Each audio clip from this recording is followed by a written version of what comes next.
다음은 삼성의 DS 부분에 대해서 한번 살펴보도록 하겠습니다. 사실 삼성에 대해서 많이 쭉 다 설명하고 DS 부분을 제가 남겨뒀는데, 남겨둔 가장 큰 이유는 제가 생각할 때는 삼성의 사업 부분 중에서 가장 중요한 부분이기 때문에, 일단 제가 또 공부도 약간 더 하고 여러분들에게 조금 더 양질의 자료를 드리기 위해서 좀 남겨두었습니다. 삼성의 마지막 부분, 마지막 이 에피소드는 이 DS 부분으로 한번 끝내보도록 하겠습니다.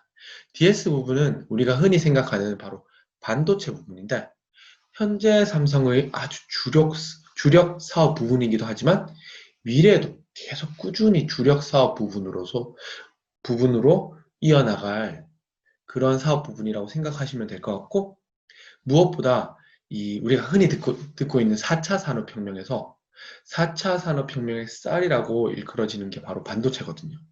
그렇기 때문에 이 4차 산업혁명에서도 절대 빼놓을 수 없는 부분이고, 그런 의미에서 이 미국이 이 반도체를 무기로 해서 지금 중국을 열심히 때리고 있죠. 그래서 화웨이 제지의 핵심은 이 반도체가 되었는데, 아무튼 그만큼 굉장히 중요한 부분이기 때문에 유심히 보시면 좋을 것 같습니다. 그럼 저랑 같이 한번 사업 보고서를 통해서 삼성의 DS 부분을 살펴보도록 하겠습니다. 제가 생각할 때는 삼성의 DS 부분, 이 부분에 대해서 뭐 특히 용어 같은 것들을 잘 공부하시면 기본적인 반도체 공부가 다 가능하다고 생각해요. 그래서 용어를 중심으로 한번 살펴보겠습니다. 우선 시스템 LSI라고 비메모리 반도체라고 되어 있죠. 이 부분은 우리가 흔히 알고 있는 CPU라든지, 그리고 휴대폰에 들어가는 AP, 휴대폰에 들어가는 뭐 CPU가 AP다라고 생각하시면 될 것 같아요. 그리고 뭐 여러분 잘 알고 있는 AMD라든지, 그리고 특히 엔비디아가 잘 알고 있는 GPU, 이런 것들이 시스템 LSI다 라고 생각하시면 되고, 얘네들은 주로 그 데이터들을 연산 처리하는 그 제일 중요한 뭐 두뇌 역할이라고 생각하시면 될 것 같습니다. 그리고 이제 또 메모리 반도체가 있죠. 메모리 반도체는 크게 읽고 쓸 수 있는 램이 있고, 그리고 읽기만 가능한 롬이 있다라고 생각하시면 될 것 같습니다. 자, 그러면 이 램에 대해서 조금 더 구체적으로 살펴볼 건데, 여러분 D램 많이 들어보셨죠? 뉴스에서. 그만큼 이 부분이 삼성한테는 지금 아주 큰 캐시카우이기 때문에, 그리고 전 세계적인 시장 점유율에서도 삼성이 단연 1위이기 때문에 굉장히 중요합니다. 그래서 이걸 조금 더 꼼꼼히 살펴보면, 자, 여기 일단은 램이라는 것은 휘발성 메모리다. 휘발성 메모리는 뭐냐면 전원을 끄면 사라지는 메모리. 왜 데이터를 전원이 끄면 사라지게 만드냐? 이렇게 반문하시는 분들도 계실 수도 있을 것 같은데, 컴퓨터가 항상 그 모든 그 저장되어 있는 파일들을 가지고 그걸 활성화시켜서 작용을 하는 건 아니에요. 그 많은 데이터 중에서 일부분들만 필요할 때마다 갖다 쓰죠. 그리고 그 갖다 쓴 것들을 나중에 뭐 예를 들면 우리가 프로그램을 컴퓨터를 하루 종일 켜놓고 이 프로그램 저 프로그램 계속 돌리다 보면 컴퓨터가 점점 느려집니다. 왜냐하면 컴퓨터의 이 램이라는 곳에서는 그 SSD나 CD롬에 저장되어 있는 그 데이터들을 불러와서 여기에 잠시 보관하고, 여기에 보관된 램에 보관된 것들을 CPU랑 AP가 이렇게 연산 처리를 해서 컴퓨터 연산의 효율을 높이거든요. 그런 역할을 하는 부분이라고 생각하면 될 것 같습니다. 그렇기 때문에 이 램이 꼭 중요하고, 이 램이랑 그리고 그 이게 휘발성 메모리가 아닌 비휘발성 메모리랑 두 개가 따로 있다라는 이유를 잘 아시면 좋을 것 같습니다.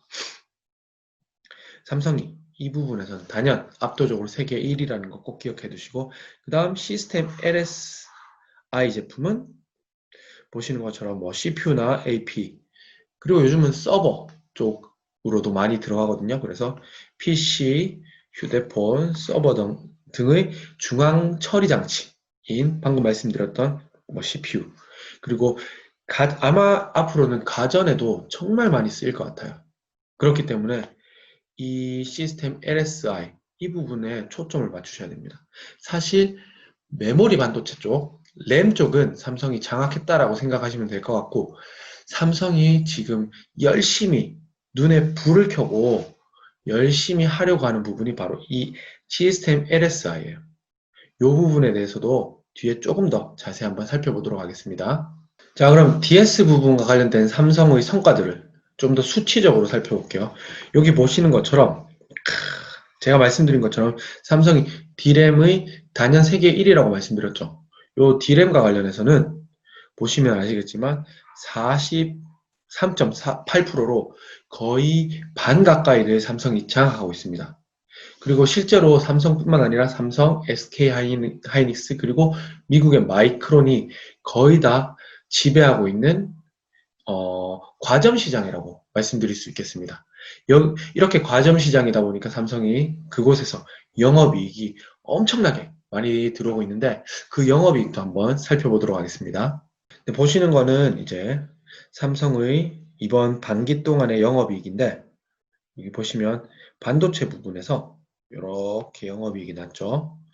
작년 같은 경우에는 삼성의 주가가 좀 18년부터 많이 떨어졌죠. 그 이유가 요 이유라고 말씀드릴 수 있겠어요.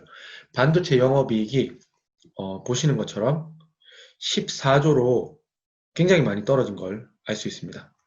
하지만 그전에는 보시면 아시겠지만 무려 44조, 45조 가까이 돼요. 굉장하죠. 영업이익이 45조 정도라면. 그게 작년에 급격하게 줄어들었고 올해는 회복하고 있는 단계다. 그래서 코로나 이전에 삼성의 반도체 그 영업이익이 조금씩 살아나고 이게 영업이익이 살아난 이유가 반도체 가격이 조금씩 올라가서인데 그래서 삼성의 주가가 조금 올라가다. 안타깝게도 코로나 때문에 지금 많이 떨어진 상태인데 앞으로 이게 좋아질 거라는 전망이 많기 때문에 삼성의 주가가 이 반도체 영업이익에 따라서 또 주가가 좋아지지 않을까라고 한번 생각을 해보게 됩니다. 그럼 다시 이제 삼성이 이 반도체 부분에서 어떻게 영업을 영위하고 있는지 영업 상황을 한번 살펴보도록 하겠습니다. 우선 첫 번째는 아까도 쭉 살펴봤던 이제 D램과 관련된 내용들이 나오는데 우선 EUV 공정이라는 게 나오는데 우리가 삼성전자에 대해서 제가 처음 말씀드렸던 그 부분 혹시 그 에피소드 생각나시나요? 저희 대표이사 말씀드릴 때 김기남 대표이사님 그 김기남 대표이사님이 몇 년 전에 이 그 싸움닭 같은 특성을 이용해서 EUV 관련된 장비들을 굉장히 많이 삼성으로 가지고 온 거 기억나시죠? 그게 아주 미세한 그 나노 기술을 바탕으로 하는 공정인데 이를 통해서 굉장히 작고 그리고 효율성이 높은 반도체들을 생산하고 있습니다. 그래서 특히 이 D램 양산에서는 여기 보시는 것처럼 업계 유일하게 요 EUV 공정이 반드시 굉장히 차세대 나노 공정, 뭐 7나노, 5나노 이런 나노 공정에서 반드시 필요한 장비이기 때문에 이거는 사실 D램을 생산하는 뭐 SK 하이닉스나 아니면 마이크론은 아직 적용도 못하고 있는 부분이거든요.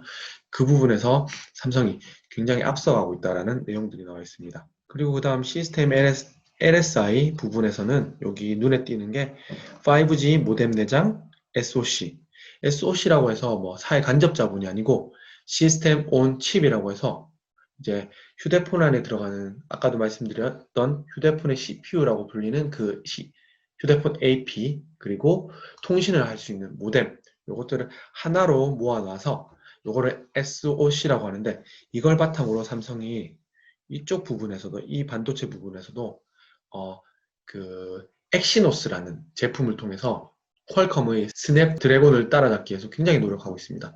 사실 퀄컴이 지금처럼 이렇게 큰 데는 삼성의 영향이 굉장히 커요.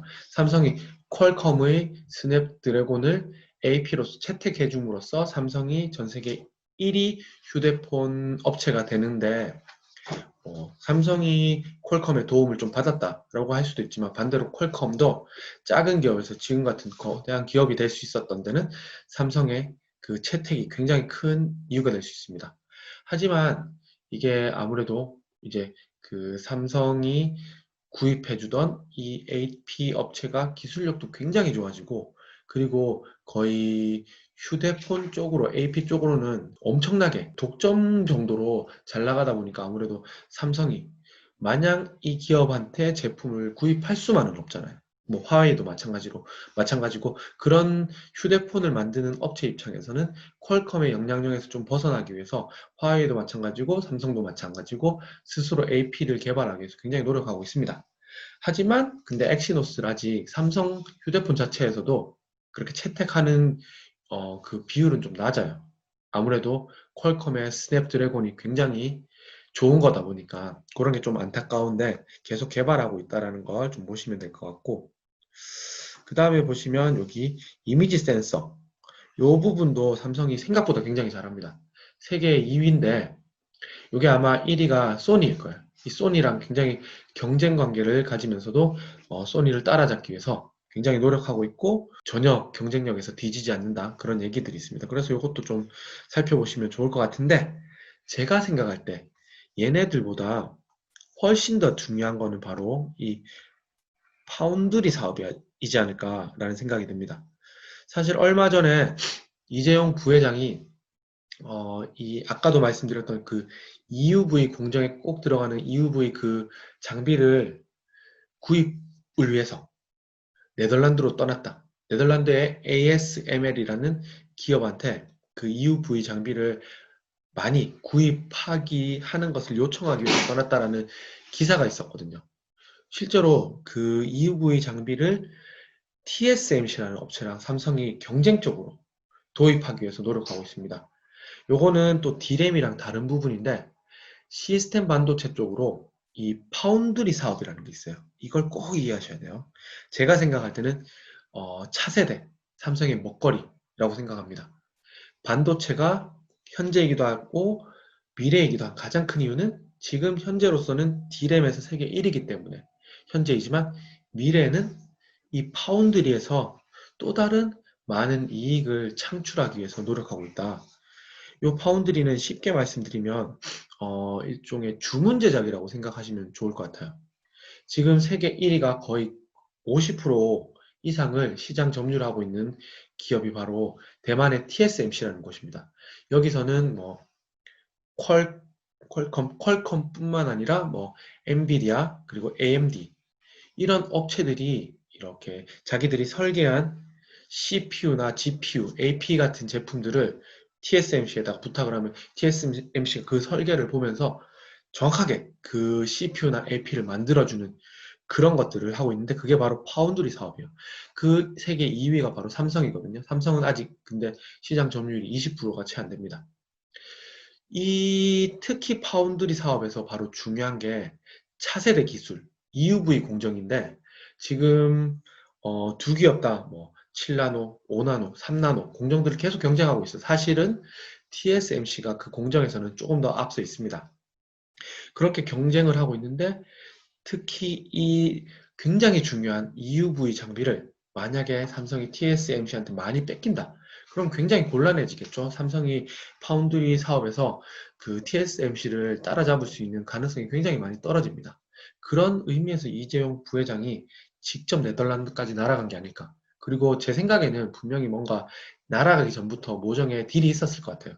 사실 대통령끼리도 만나기 전에 그 전에 다 어느 정도 조율을 해놓지 않습니까? 마지막 사인을 위해서 가는 건데, 이재용 부회장도 직접 간 걸 보면 뭔가 큰 그런 EUV 장비를 조금 삼성이 구입하는데 좋은 소식이 곧 들릴 수 있지 않을까라는 생각을 첫 번째로 해보게 되고, 또 ASML 입장에서도 자기의 주요 고객이 TSMC랑 삼성인데 둘 다 막 자기 제품을 갖고 싶어 하는데 한쪽에만 너무 몰아준다.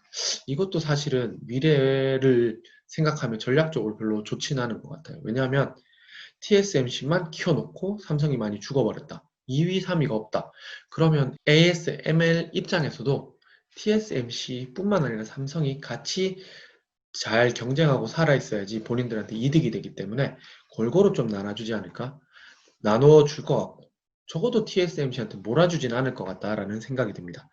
아무튼 이 파운드리 사업은 이제 앞으로 4차 산업혁명이 되면 분명히 지금은 이제 컴퓨터, 서버, 휴대폰 쪽으로 그 비메모리 반도체들이 많이 들어가고 있는데, 이제 4차 산업혁명이 되면 자동차, 자동차 이미 테슬라나 이런 데는 많이 넣고 있죠. 자동차뿐만 아니라 많은 가전에서 이 CPU나 GPU나 AP 같은 역할을 하는 비메모리 반도체가 많이 들어갈 거라고 생각합니다. 특히 인공지능이 발전하면 발전할수록 더 많이 들어갈 거기 때문에 이 파운드리 사업은 계속 커질 거예요.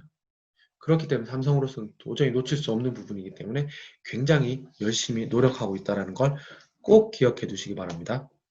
그래서 여기서 다른 것보다도 이제 5나노 제품을 출시를 앞두고 있다. 그리고 여기 삼성이 TSMC랑 조금 다른 기술을 채택한 게 있는데 게이트 올 어라운드라고 해서 이게 이제 더 미세한 나노 공정에서 이런 기술들을 채택해서 먼저 제품을 내놓고 그 제품이 훨씬 더 이제 TSMC보다 앞서간다라는 것을 보여줘서 차세대 기술에서는 좀 TSMC를 뛰어넘기 위해서 많이 노력하고 있다라는 걸 아셨으면 좋겠습니다. 마지막으로 제가 요거랑 관련된 기사가 하나 있어서 한번 보여드리겠습니다. 자, 요 기사는 지난 8월 달에 나온 기사인데 여기 보시면 다른 것보다도 요 그래프만 하나 보면 좋지 않을까 싶습니다. 이렇게 보시면 보세요. 여기 작년과 비교해서 올해 이 파운드리 자체 매출액이 어마어마하게 늘어났죠. 여기는 보면 30억 달러니까 우리 돈으로 30억 달러 어느 정도 거의 한 4조 정도 되지 않습니까? 그 TSMC는 특히 이만큼이나 늘어났고 삼성전자는 늘어나긴 늘어났어요. 근데 TSMC에 비해서는 크게 많이 늘어나진 않았죠. 근데 삼성전자가 적어도 뭐 지금은 한 18%, 뭐 요 정도의 시장 점유율을 차지하고 있는데 이게 한 30%까지만 쫙 당겨줘도 지금에 비해서는 훨씬 한 2배 가까이 매출액이 나오지 않겠습니까? 그럼 삼성으로서는 굉장한 호재라고 생각이 드는데 물론 그게 쉽진 않지만 워낙 TSMC가 잘해가지고 뭐야 이거 그냥 주문 제작하는데 그렇게 기술 경쟁력이 많이 차이가 나? 그렇게 중요해? 라고 생각하시는 분들도 있을 수 있겠지만 우리가 그냥 흔히 생각하는 뭐 그냥 조립 그 설계도 같은 걸 보고 조립하는 그런 수준이 아니에요. 이거는 아주 미세한 공정이기 때문에 노하우가 굉장히 중요합니다. 기술 장벽이 굉장히 커요. 그래서 설계도를 보고 그대로 구현해내는 능력도 굉장히 어려울 뿐만 아니라 그리고 심지어는 그 설계를 해서 오는 업체한테 본인들이 가지고 있는 기술을 바탕으로 해서 컨설팅도 해줍니다. 이런 부분은 조금 뭐 잘못됐으니까 이렇게 수정하고 이렇게 한번 하시면 좋을 것 같습니다. 그래서 서로 상호작용을 해가지고 더 좋은 제품을 만들기 위해서 노력한다는 걸 꼭 기억해 두십시오. 그런 의미에서는 TSMC가 굉장히 경쟁력이 높지만 삼성 역시 제 생각에는 모든 사업 부문 중에서 DS 사업 부문, 그리고 DS 사업 부문 중에서 앞으로는 이 파운드리랑 관련된 쪽으로 굉장히 많이 투자를 하고 노력을 할 것이다. 그런 의미에서 제 생각에는 김기남 대표이사가 존재하는 이유도 그런 게 아닐까. 그리고 이재용 부회장이 직접 네덜란드로 날아간 이유는 그런 게 아닐까라고 다 연결이 되거든요. 그런 의미에서 삼성의 이 파운드리 사업과 관련된 뭔가 뭐 후공정 업체라든지 아무튼 이 삼성의 파운드리랑 관련된 벤더 회사들을 좀 잘 유심히 보신다면 좋은 투자의 아이디어가 되지 않을까라는 생각도 듭니다. 뭐 물론 벌써 많이 올랐을 수 있어요. 실제로 오른 기업들도 많고. 하지만 이게 하루아침에 끝날 건 아니고 이 반도체 사업이 4차 산업혁명으로 한 번 더 업그레이드 되는 것처럼 이 파운드리도 당연히 훨씬 더 업그레이드 될 거라고 생각하기 때문에 주요한 기업들은 반드시 꼭 유심히 살펴보시기를 제가 간곡히 말씀드리겠습니다. 그럼 이상으로 DS 부분에 대한 설명을 모두 마치도록 하겠습니다. 감사합니다.